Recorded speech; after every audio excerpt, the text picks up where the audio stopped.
पिताजी जल्दी चलिए, वरना मैं आज स्कूल में देरी से पहुंचूंगा। मेरी टीचर बहुत गुस्सा करती है। हाँ हाँ बेटा, अभी चलते हैं, बस 2 मिनट रुको। तभी रमेश की पत्नी कमरे से बाहर आती है और रमेश से कहती है, सुनिए जी, आज शाम को आप ऑफिस से जरा जल्दी घर आ जाइएगा। याद है ना, आज आपको मुझे शॉपिंग कराने के लिए लेकर जाना है। अरे भाग्यवान, इस महीने हाथ जरा तंग है। मेरी मानो तो शॉपिंग का विचार कुछ दिनों के लिए अपने दिमाग से निकाल ही दो। मैं तुम्हें अगले महीने पक्का शॉपिंग कराने ले जाऊंगा। अभी मुझे चलना चाहिए, वरना राजू को स्कूल पहुंचने में देर हो जाएगी। देखिए जी, अब आपके ये बहाने पुराने हो चुके हैं। मैं कुछ नहीं जानती। आज शाम को मुझे शॉपिंग करने जाना है, मतलब जाना है। आगे आपकी मर्जी। अच्छा ठीक है भाग्यवान, अब तुम पूरा घर सर पर मत उठाओ, मैं कुछ करता हूँ। इतना कहकर रमेश अपने बेटे राजू को लेकर वहां से चला जाता है। घर से निकलने के लिए रमेश जैसे ही अपनी मोटरसाइकिल शुरू करता है, तभी उसकी माँ उसे आवाज देकर कहती है, अरे रमेश, आज शाम को मुझे कुछ पैसे दे देना। याद है ना, मैंने तुझसे कहा था कि मुझे मंदिर में चढ़ावा चढ़ाना है।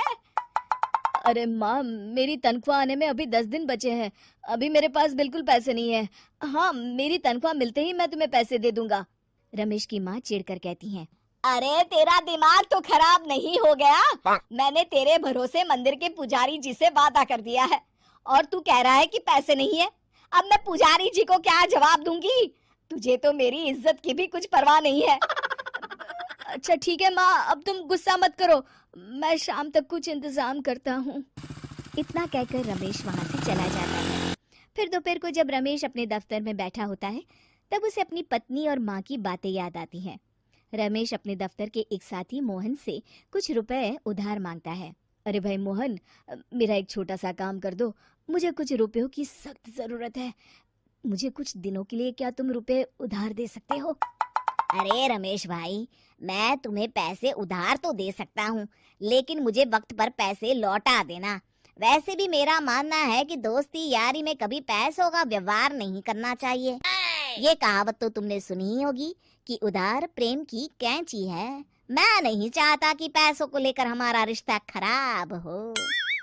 अरे मोहन, तुम बिल्कुल चिंता मत करो, मैं तुम्हारे पैसे वक्त पर लौटा दूंगा। फिर मोहन रमेश को पैसे दे देता है। शाम को घर आकर रमेश कुछ पैसे अपनी माँ को देता है और साथ ही अपनी पत्नी को भी शॉपिंग कराने बाजार लेकर जाता है। रमेश की पत्नी और उसकी माँ का स्वभाव जरूरत से ज्यादा खर्चीला होने के कारण दोनों हमेशा बेवजह पैसे खर्च करती हैं। फिर एक दिन, सुनिए जी, अगले हफ्ते हमने छुट्टियों में कहीं बाहर जाने का प्लान बनाया था। आपने पैसों का इंतजाम कर लिया ना?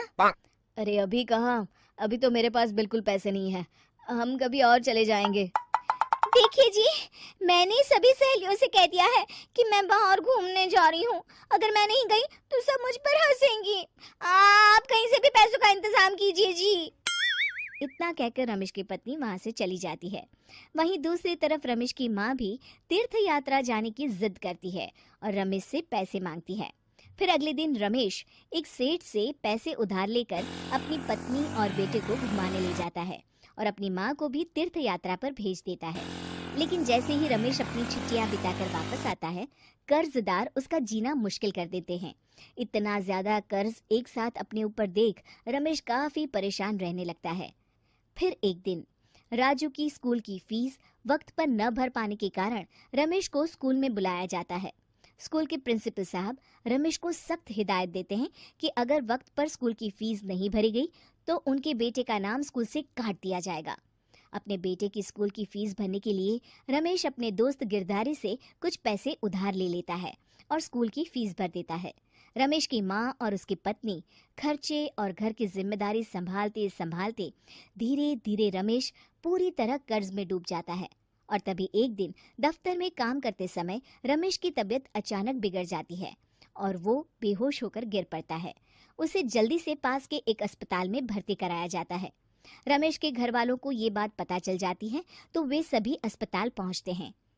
अस्पताल के डॉक्टर साहब उन्हें बताते हैं, देखिए, देर रात तक जागने और जरूरत से ज्यादा काम करने की वजह से इन्हें चक्कर आ गया था। बेहतर यही होगा कि इन्हें कुछ दिनों के लिए पूरी तरह आराम करने दिया जाए। रमेश की हालत देखकर उसके बेटे राजू को बहुत गुस्सा आता है और वो अपनी दादी और माँ से कहता है, माँ, दादी, मैं इतना छोटा हूँ, फिर भी मैं इतना समझता हूँ कि पिताजी दिन रात दफ्तर में काम करके पैसे कमाते हैं।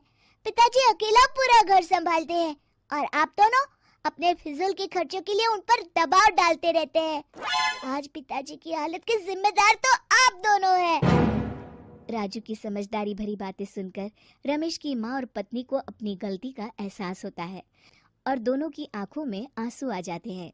फिर कुछ दिनों के बाद रमेश की तबीयत एकदम अच्छी हो जाती है और वो पहले की तरह अपने काम पर जाने लगता है। रमेश की माँ और पत्नी अब उसे किसी प्रकार की कोई तकलीफ नहीं देते और ना ही उससे किसी चीज की मांग करते हैं। फिर देखते ही देखते रमेश अपने कर्ज के सारे पैसे चुका देता है। उसकी जिंदगी पहले की तरह अच्छी हो जाती है और वो अपने परिवार के साथ खुशी खुशी रहने लगता है। शिक्षा, हमारे रिश्ते एक तराजू की तरह होते हैं जिसकी दोनों ओर जिम्मेदारी और समझदारी का वजन बराबर होना चाहिए।